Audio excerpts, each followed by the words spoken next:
I cannot speak for our colleagues why they hesitate or even refuse to sign the partial report he allegedly disseminated to the members.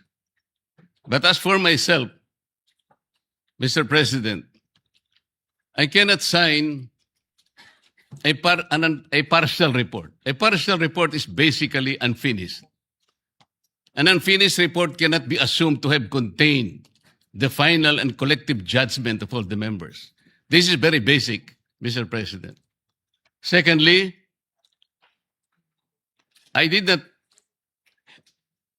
not heed my reasons why I cannot sign the partial report. I delivered a privileged speech some time ago, Mr. President, outlining the reasons, therefore. Number one, I was expecting the chairman of the Blue Ribbon Committee to have conducted several hearings more, and in those hearings, he should have invited several persons whom I enumerated in my privileged speech. Namely, Yusek Adrian Bersamin, Yusek Jojo Cadiz, former Governor Luis Chavez Singson,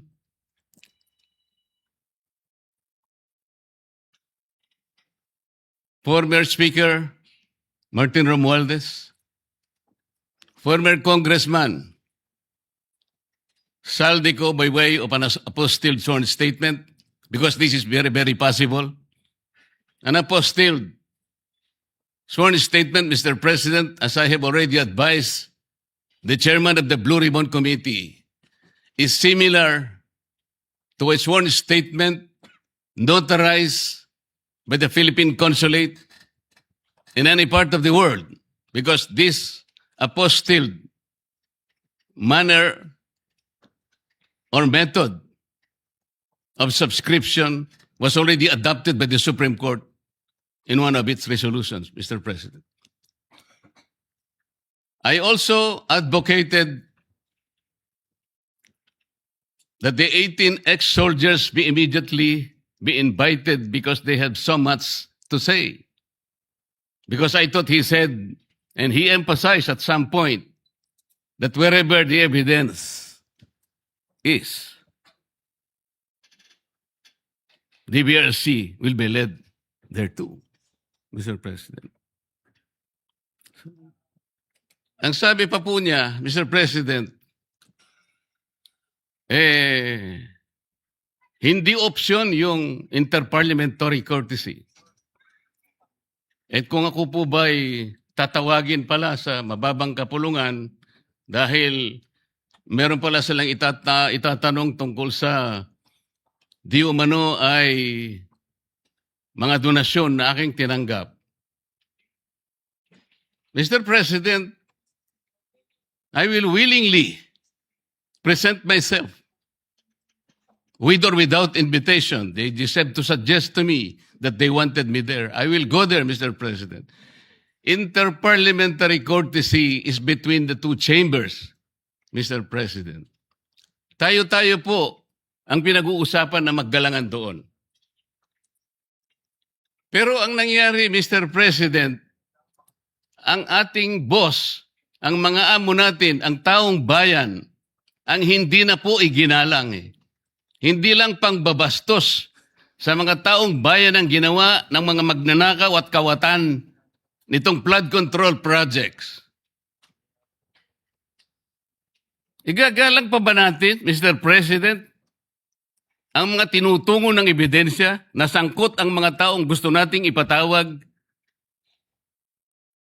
in this chamber?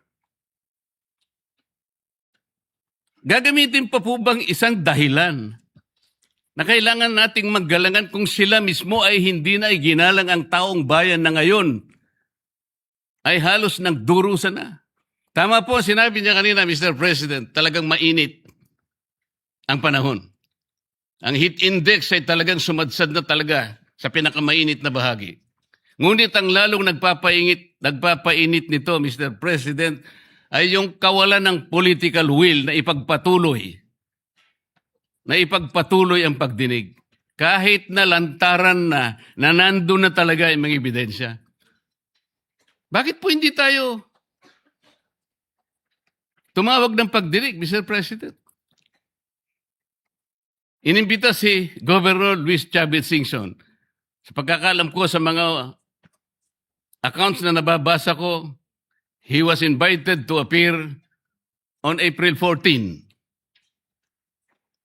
At binigyan po siya ng pagkakataon hanggang April 7, hanggang alas 5 ng hapon, naihain ng kanyang sinumpaang salaysay.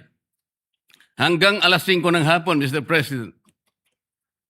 Ngunit 9:15 ng umaga, ipinaabot sa bahay ng dating gobernador na kinakansela na po ang nasabing pagdinig. At ginamit pang dahilan, paano po nangyari yun, Mr. President?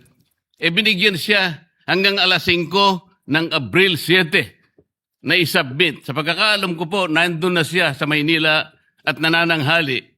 Pagkatapos nun, itutuloy siya sa opisina ni Senator Lacson para ihain yung sworn statement na kanyang inihanda.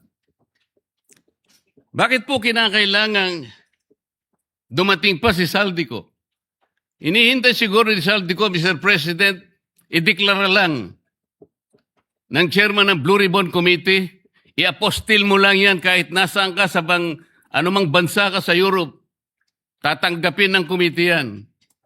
At pagkatapos, hahayaan ka namin sa pamagitan ng Zoom ay pumayag ka at iimbitehan ka namin para sa isang special na pagdinig kung yan ang gusto mo. Yun lang siguro gusto niyang marinig. Bakit ikukondisyon pa natin ang pagdating niya rito, Mr. President, kung yung apostle sworn statement is sufficient enough for him to do just that? Ano po ba tayo rito? Nagtatakip po ba talaga tayo? Mr. President, kayo po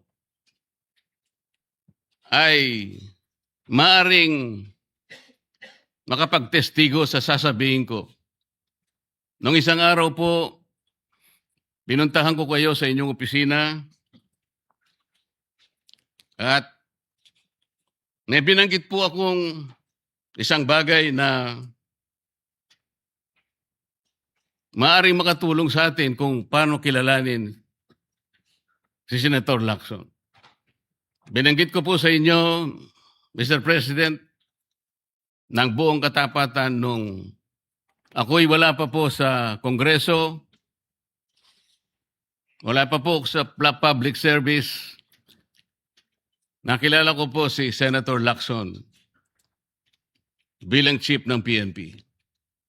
Nabanggit ko po sa inyo, Mr. President, sa ating pag-uusap sa inyong opisina. Mula noon, nung makita ko siya,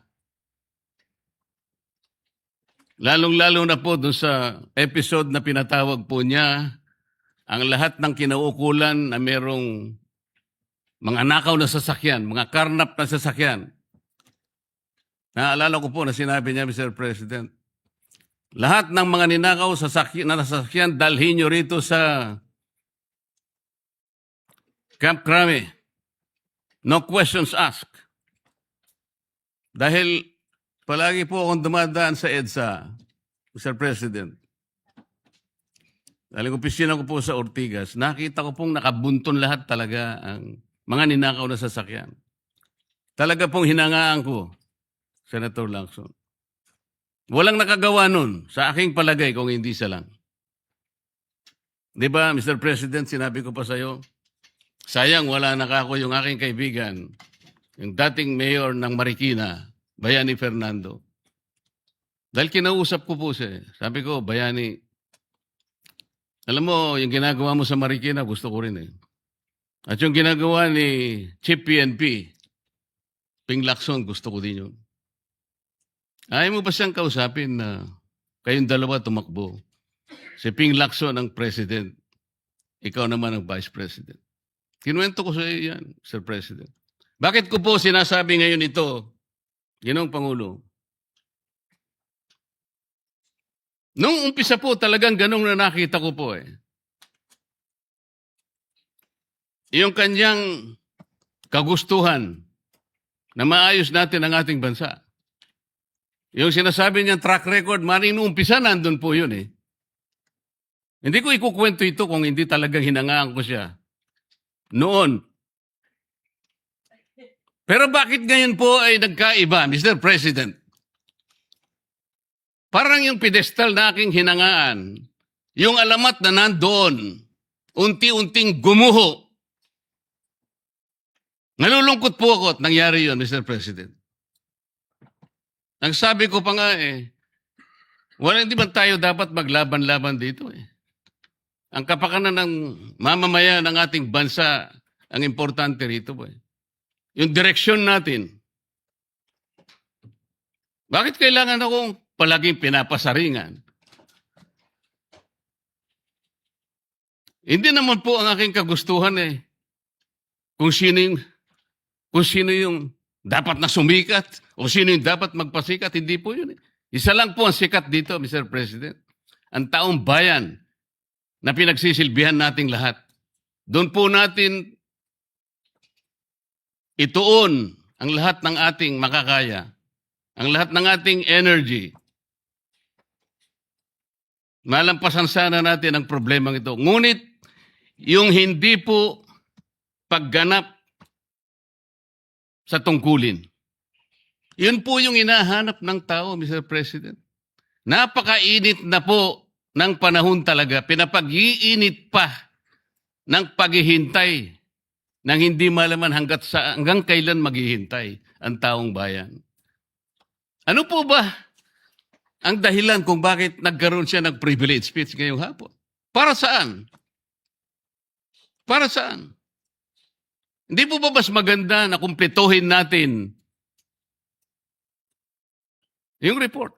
Hindi partial. Ano yun? Partial final? O partial provisional? Paano ko po malalaman, Mr. President, kung hindi po ibinigay yung hard copy? Pipilitin akong basahin na nandun lamang sa online. Binigyan lamang kami ng isang file para doon kuhanin namin kami mag-print.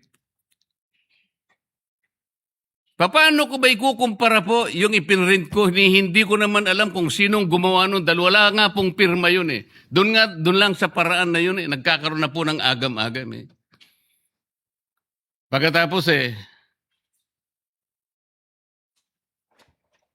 ayaw pa nilang mag-interpolate. Nasa sa kanya po yun, Mr. President. Pero ako po, ang tanging hangarin ko lamang, ayusin natin lahat ito. Sabi nga po niya, hindi makakalimutan ng taong ito at talaga naman pong hindi malilimutan sapagkat ito na po yata ang pinakamalawak na nakawan sa kasaysayan ng ating bansa.